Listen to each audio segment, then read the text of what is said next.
Olá pessoas, sejam bem-vindos ao Sociologia Antes que Acabe. Eu sou o professor Thiago Siegel e esse é um vídeo diferente aqui na internet. É um vídeo que vai servir como videoaula para os meus alunos presenciais, mas estou disponibilizando aqui no canal para que esse vídeo possa chegar a mais pessoas, a mais alunos, a mais professores nesse momento de quarentena. Então essa é a primeira aula para o primeiro ano do ensino médio.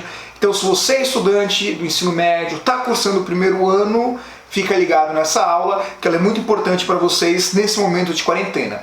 E o título da aula é O Conhecimento como Característica Humana. Uma pergunta muito importante na sociologia é a seguinte: o que torna nós, seres humanos, diferente dos outros animais? Bom, existem muitas maneiras de responder essa pergunta, falando em animais.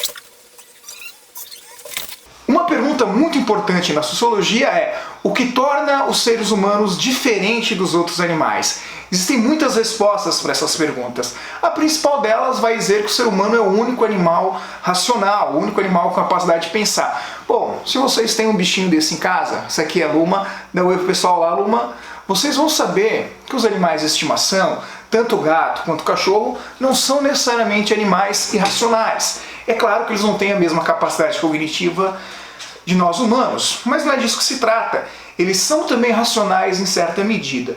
Pois bem, qual é então a resposta correta para essa questão? Nós, seres humanos, somos os únicos animais que necessitam de aprendizado para se tornarmos humanos. O que isso quer dizer? A gente nasce humano, ok, mas para aprender a viver em sociedade, para desenvolver todas as capacidades humanas, nós precisamos conviver com outros seres humanos, onde a gente aprende a ser um ser humano, a se comportar como um ser humano. Na sociologia a gente chama esse processo de socialização. E junto com ele vem uma outra questão importante. Nós, seres humanos, somos também os únicos animais a possuir conhecimento. E o que é o conhecimento? Pergunta de R$1 milhão. Pois bem, o conhecimento é a capacidade que nós humanos temos de explicar e entender o mundo. Paralelamente a isso, é a capacidade que temos também de nos adaptarmos e sobrevivermos às transformações que ocorrem no ambiente social, no ambiente cultural, enfim, no mundo de forma geral. Se você está estudando biologia também, você sabe que o planeta Terra já passou por pelo menos 5 grandes raios de extinções. 5 grandes extinções em massa. A mais famosa é, claro, a dos dinossauros. E nesse sentido é razoável você pensar que a espécie humana também corre um risco de uma extinção em massa. Afinal de contas, já ocorreu 5 vezes no planeta. Pois bem, e é nesse ponto que entra o conhecimento. Graças ao conhecimento humano, a gente pode prever uma situação catastrófica, a gente pode evitar essa situação ou se preparar da melhor maneira possível para sobreviver a ela. Esse é o conhecimento que nós temos e que os outros animais não têm. Continuando ainda com o conhecimento, é importante a gente ter em mente que ao longo da história humana, a nossa espécie desenvolveu diferentes formas de conhecimento.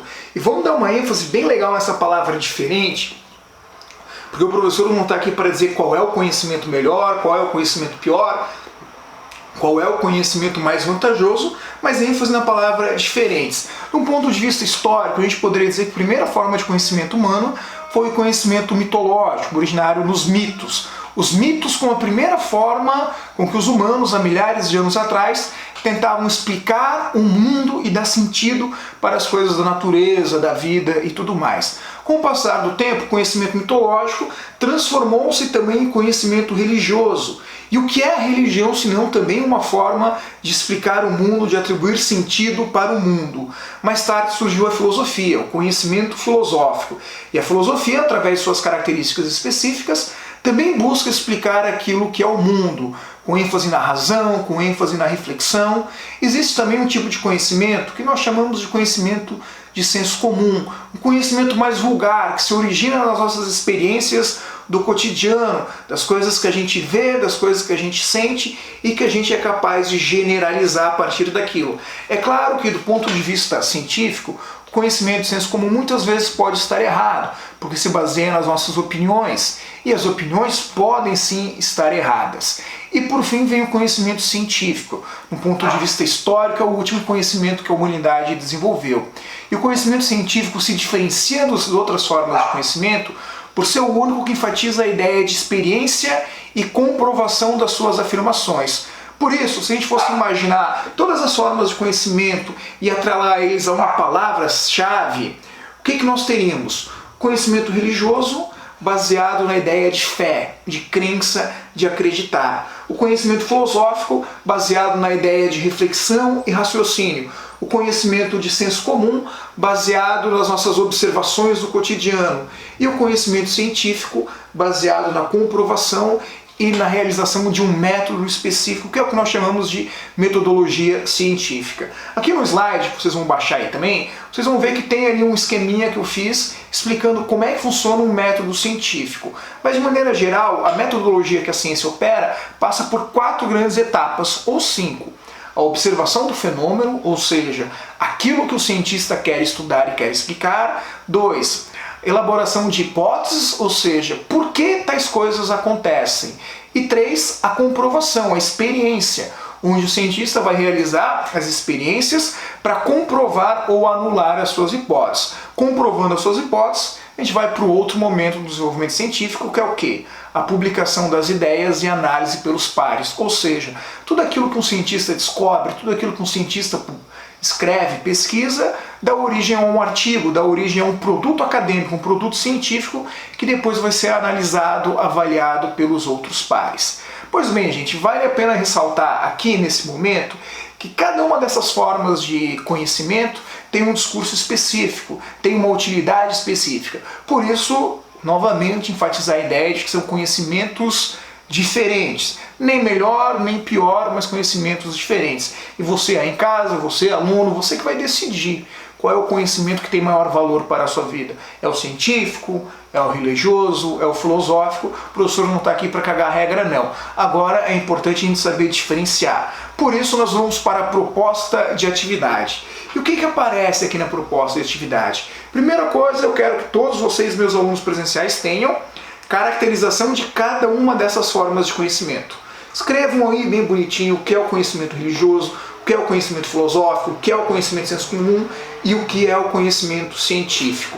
Agora, vamos pensar um pouquinho no nosso momento tão delicado no país. A crise provocada pelo Covid-19. Nesse momento que eu gravo o vídeo, já são quase 500 mortes confirmadas no Brasil, fora todas as outras mortes que não foram confirmadas. Passamos de 10 mil casos. E vocês, ao acompanhar a TV, acompanhar o noticiário, acompanhar o Facebook, as redes sociais, vocês vão ver que existem vários discursos sobre o coronavírus. Tem pessoas que levam mais a sério o coronavírus e propõem uma solução científica.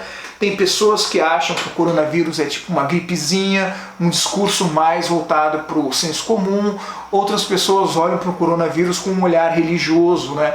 Ou como um castigo, ou algo como, sei lá, que Deus vai salvar. Qual é a atividade de vocês? Nesse primeiro momento eu quero que vocês identifiquem os diferentes discursos que existem sobre o Covid-19. Ou seja, o que a ciência está falando sobre o Covid-19? Qual é o discurso científico sobre esse vírus? Depois, qual é o discurso religioso sobre esse vírus? O que os líderes religiosos falam sobre ele? E depois, qual é o discurso do senso comum? Qual é o discurso da opinião vulgar das pessoas sobre o Covid-19? E por fim, qual é o discurso dos filósofos sobre o Covid-19? Ou seja, quero que vocês classifiquem, identifiquem os 4 tipos de discursos diferentes que acontecem, que estão presentes sobre esse mesmo vírus. Pois bem, gente, dá tempo para você estudar isso durante uma semana e na próxima segunda-feira eu volto com outro vídeo, com outro slide e com mais conteúdo para a nossa educação à distância. Gente, forte abraço, cuidem de vocês, cuidem dos velhinhos de vocês e levem esse vírus a sério.